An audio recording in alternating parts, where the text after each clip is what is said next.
जय मसीह की present practice channel में आप सब लोगों का स्वागत है। आज हम लोग पार्ट 8 को देखेंगे और पार्ट 8 में है देबोरा की कहानी।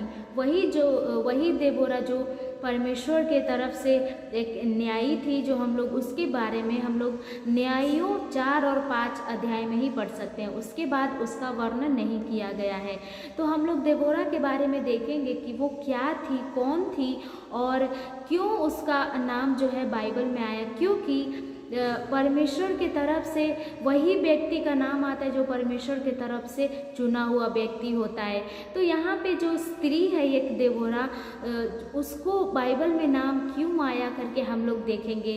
तो यहाँ पे जो एक स्त्री है देबोरा, जो न्यायियों की किताब में हम लोग उसके बारे में पढ़ेंगे, तो वो एक स्त्री थी जो भविष्यवक्तनी थी और एक खजूर का जो पेड़ होता है उसके नीचे वो बैठा करती थी और बैठ करके और परमेश्वर की तरफ से जो भी आवाज़ें उसको आती थी, जो परमेश्वर उससे बोलते थे, यानी कि जो वो हमेशा प्रेयर करती थी और परमेश्वर से बातचीत करती थी और परमेश्वर उससे बताते थे। और जो भी बात जो परमेश्वर उससे बताते थे वो जो इस्राएली लोग हैं उन लोगों को ये बताती थी। मतलब ये जो परमेश्वर की बातें को बताने वाली एक मैसेंजर थी। तो क्या हुआ कि जब इस्राएली लोग जब पाप करते गए तो उसके बाद जो है कि कोई भी इसके बाद जो राजा इन लोगों के ऊपर कोई न्याय नहीं करता था। तो यही जो देबोरा थी, जो एक खजूर की डाली के नीचे बैठी रहती थी और लोग आते थे और इससे पूछते थे। ये नहीं कि मतलब इसको नियुक्त किया गया था कि तुम ही इस्राएल का जो अभी न्याय करोगी, लेकिन ऐसा नहीं था।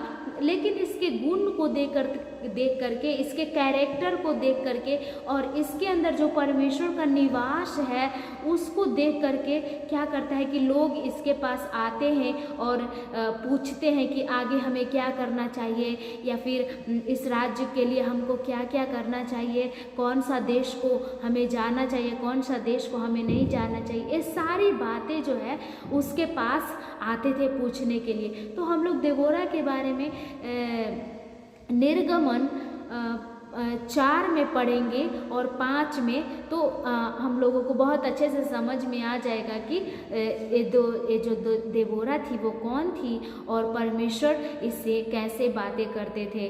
तो मैं आप लोगों के लिए एक वचन पढ़ना चाहती हूँ। 4 में है लिखा हुआ। उस समय लप्पीदोत की स्त्री देबोरा जो नबिया थी, इसराइलियों का न्याय करती थी। वह एफ्रेम के पहाड़ी देश में रामा और बेतेल के बीच में दबोरा के खजूर के तले बैठा करती थी और इसराइली उसके पास न्याय के लिए जाया करते थे। यहाँ पे देखते हैं कि जो स्त्री है, यहाँ पे ये नहीं लिखा हुआ है कि लप्पीदोत की वाइफ थी या फिर उसकी पत्नी थी, बट स्त्री लिखा हुआ है। तो हम लोग बोल नहीं सकते कि वो लप्पीदोत की पत्नी ही हो सकती है। तो यहाँ पे जो एक स्त्री है देबोरा, जो हमेशा बैठी करती थी खजूर के डाली के नीचे और वो न्याय करती थी लोगों को। और यहाँ पे हम लोग उसका जो गुण है, उसके अंदर कितने खूबियों को परमेश्वर ने दिया था वो हम देखेंगे। तो पहली बात है कि वो एक भविष्यवक्तनी थी जो परमेश्वर से बातें सुन करके वो जो लोगों को बताती थी और जो परमेश्वर कहते थे वही लोगों को बताती थी और वैसा ही लोग भी करते थे। और फिर दूसरा बात है कि वो वर्शिपर थी, मतलब वो आराधना करती थी और प्रार्थना करती थी। वो मतलब बहुत अच्छा एक गायक भी थी। और तीसरी बात है कि वो एक योद्धा थी, मतलब जो लड़ाई करने के लिए हमेशा आगे रहना, वो परमेश्वर की एक योद्धा थी। और एक वो यहाँ पे जो 5 अध्याय में हम लोग देखेंगे न्यायियों का 5 में, तो उसका वो गाना भी गाई है। इसका मतलब कि वो एक गायिका भी है, वो लिखी भी है गाना को। इसका मतलब वो एक लेखक भी है, पोएट भी है, गाना लिखने वाली। तो यहाँ पे देखिए कि एक स्त्री जो परमेश्वर की तरफ से है जिसको परमेश्वर ने आशीष इतने गुणों के द्वारा दिया, तो वो परमेश्वर के काम के लिए क्यों आगे नहीं खड़ा हो सकती है ना। तो यहाँ पे हम लोग जो देबोरा के लाइफ से हम लोग ये सीखेंगे कि परमेश्वर ने इसको कैसे इस्तेमाल किया। एक स्त्री और इतने सारे जो इस्राएली लोग थे, इतने लाखों लाख इस्राएली लोग थे, उन लोगों को न्याय करने के लिए, और भी कोई वहाँ पे पुरुष भी था। यहाँ पे देखते हैं कि बाराक जो एक आदमी है, जो सेनापति है, वो लोगों को न्याय कर सकता था, लेकिन वो नहीं, वो यहाँ पे देबोरा के पास ही आता है। और जैसे ही देबोरा बोलती है कि तुम जाओ लड़ाई करो इस देश के ऊपर, क्योंकि दो राजा लोग थे, वो लोग इस्राएली लोगों के से युद्ध करने के लिए आ रहे थे। तो जो देबोरा है वो बोलते हैं कि तुम जाओ और उन लोगों से लड़ो, लेकिन एक आदमी होकर के एक स्त्री को बोल रहा है कि मैं नहीं जाऊँगा, यदि तुम जाओगी तभी मैं जाऊँगा। ऐसा मतलब यहाँ पे एक स्त्री को परमेश्वर ने ऐसे इस्तेमाल किया कि लोग भी अगर वो वहाँ पे है तो लोग अपने आप को सुरक्षित महसूस करते हैं। और यहाँ पे हम लोग देखते हैं कि जैसे ही बाराक जो देबोरा से बोलता है कि तुम यदि मेरे साथ चलोगी तभी मैं जाऊँगा, तो यहाँ पे जो देबोरा है वो बोलती है कि ठीक है, यदि मैं जाऊँगी तो यदि तुम विजय प्राप्त कर लिए तो उसका जो नाम है वो मेरा ही आएगा। फिर भी जो बाराक है बोलता है कि कोई बात नहीं, तुम्हारा ही नाम आएगा, लेकिन यदि तुम नहीं जाओगी तो मैं भी नहीं जाऊँगा आगे लड़ाई करने के लिए। और यहाँ पे हम लोग देखते हैं कि जो देबोरा है वो एक स्त्री हो करके भी वो लड़ाई में सबसे आगे रहती है और परमेश्वर उसको विजय देते हैं। तो यहाँ पे हम लोग देखेंगे कि इतना जो उसके अंदर जो इतना धैर्य कहाँ से आया, इतना ताकत या इतना सामर्थ्य कहाँ से आया, क्योंकि वो परमेश्वर के ऊपर विश्वास करती थी। परमेश्वर में हमेशा, जैसे हम लोग देखें कि वो एक जो भी परमेश्वर उससे बोलते थे वो लोगों को बोलती थी। इसका मतलब कि परमेश्वर से उसका एक घनिष्ठ संबंध था। वो अच्छे से प्रे करती थी, अच्छे से जो न्यायी एक होता है, जो हमेशा सच्चाई के रास्ते पे चलने वाला और चलाने वाला। और यदि ऐसे गुण हमारे अंदर होंगे तो परमेश्वर हमारे संग रहते हैं। और चाहे कितना भी बड़ा युद्ध क्यों ना हो, कितना भी लोग, कितना भी हमारे सामने वीर क्यों ना हो, लेकिन यदि हम परमेश्वर के भय को मानते हैं, परमेश्वर की आज्ञाओं को मानते हैं और परमेश्वर हमसे जो बोलते हैं वो करते हैं, तो हमारे सामने कितना भी, जैसे कि देबोरा के सामने दो राजा लोग भी नहीं टिक पाए। एक जो सिसरा राजा था और वो टिक नहीं पाया, और क्या होता है कि वो जो युद्ध से हार जाता है। और जब देखता है कि सारे सैनिक लोग अपने जो इस्राएली लोगों से हार रहे हैं, तो क्या करता है, वो अपना कैसे भी सिसरा जो है, जो जान बचा करके कैसे भी भागता है और भाग करके एक उसका जो दोस्त था उसके घर में जा कर के छुप जाता है। लेकिन यहाँ पे हम लोग देखते हैं कि एक स्त्री जो है, एक स्त्री का मदद करती है। जो देबोरा जो मतलब उसका जो एक रिश्ता था वो लोगों के साथ कितना अच्छा था कि दूसरे गांव में भी वो जो सिसरा है जो वहाँ पे छुपने जाता है कि लेकिन वहाँ की स्त्री है जो उसको, जो देबोरा को मदद करती है। वो जो स्त्री है जो उसके घर में जब सिसरा छुपने जाता है तो स्त्री उसको बुलाती है, बोलती है आओ आओ, मैं तुमको नहीं बताऊंगी कि तुम मेरे यहाँ छुपे हो। और जो राजा है उसका दोस्त की वो पत्नी रहती है जो बोलती है कि तुम आओ, मैं किसी को नहीं बताऊंगी कि तुम मेरे यहाँ छुपे हो। और ये जो राजा है सिसरा वो विश्वास करके इसके यहाँ आ जाता है और बोलता है कि यदि तुमसे कोई पूछेगा कि यहाँ पे कोई पुरुष है तो बता देना कि नहीं है। और ये जो स्त्री है उसको एक घर में जाकर के कोठरी में छुपा देती, बोलती तुम वहीं पे रहना। तो ये जो सिसरा है जो लड़ाई से थका हुआ, हारा हुआ आया था, वो बोलता है कि थोड़ा सा मुझे पानी पिला दो। और उसके बाद जो स्त्री है वो क्या करती है, उसको पानी के बदले में दूध पिलाती है। और जैसे ही वो जो सिसरा राजा होता है वो थका हुआ रहता है और थके के कारण जब ये दूध उसको देती है तो वो बहुत आराम से सो जाता है।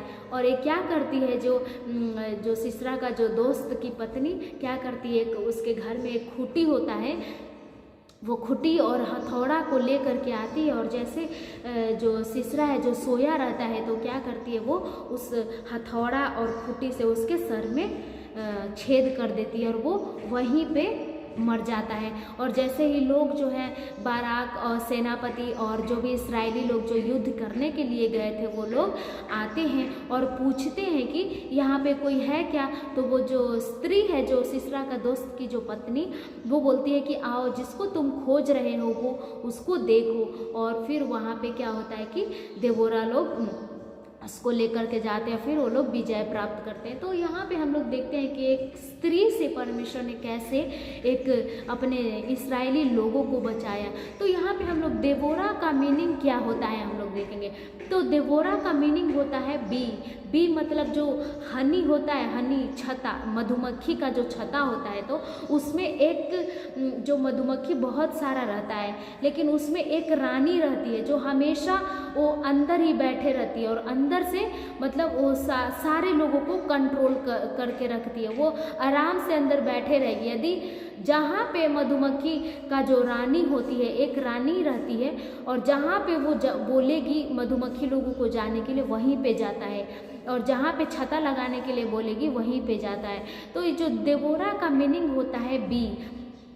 और हम लोग पहला पॉइंट को देखेंगे कि जैसे एक जो अगुआ होता है जो बैठ करके और लोगों को लीड करता है सही रास्ते पे, उससे वही गुण जो है ये देबोरा में था। जो जैसा उसका नाम का मीनिंग था, सेम उसके अंदर वैसा ही कैरेक्टर था।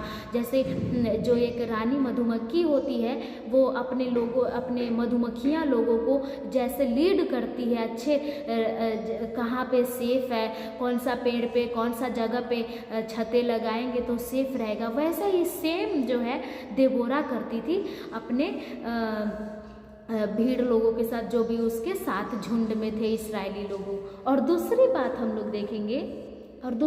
लोग देखेंगे कि जैसे जो मधुमक्खी जो लोग होते हैं वो लोग को पेन भी होता है, दर्द भी होता है जो रानी होती है, क्योंकि यदि कोई उसको जला देता है या फिर उसको भगा देता है तो, लेकिन वो कुछ भी समस्या आती है, लेकिन जब वो मधुमक्खी जो मधु हम लोग खाते हैं तो वो बहुत मीठा होता है। तो यहाँ पे हम लोग दूसरी बात देखेंगे कि कितना भी एक लीडर को, एक अगुआ को कितना भी सताएंगे, लेकिन यदि उसके अंदर स्वीटनेस है, उसके अंदर मीठापन है, तो वो हमें हमारे जीवन में मिठास को ही भर देता है और जो भी परमेश्वर उसको बोलते हैं वो बातें हमारे जीवन में ही डालता है।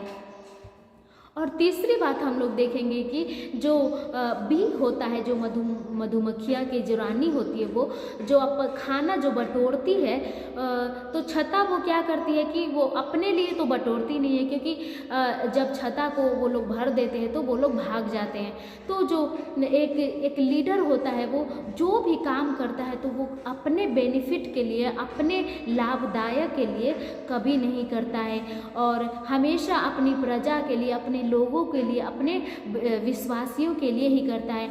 और वही गुण जो है देबोरा के अंदर था कि अपने फायदे के लिए कुछ नहीं, लेकिन हमेशा अपनी प्रजा के लिए, इस्राएली लोगों के लिए ही करती थी। और यहाँ पे जो देखते हैं कि एक जो मधुमक्खी होती है वो एक कीड़ा का जात का होता है, लेकिन फिर भी परमेश्वर जो जात, इसका मतलब क्या हुआ कि वो एक नम्रता को दर्शाता है। वो उसको कोई भी मार देगा, कोई भी कुछ भी कर देगा, लेकिन वो उसको लोग नहीं बोल सकते क्योंकि वो एक कीड़ा है। तो वैसे ही परमेश्वर का जो लोग होते हैं, जो परमेश्वर के तरफ से जो चुने हुए अगुए होते हैं, जो न्याय करते हैं परमेश्वर के लोगों को, वो एक ऐसे ही बी का जो इंसेक्ट जैसे होते हैं कि मतलब उन लोगों को कितना भी आप दुख देंगे फिर भी परमेश्वर के तरफ से वो आपको कभी दुख नहीं देंगे।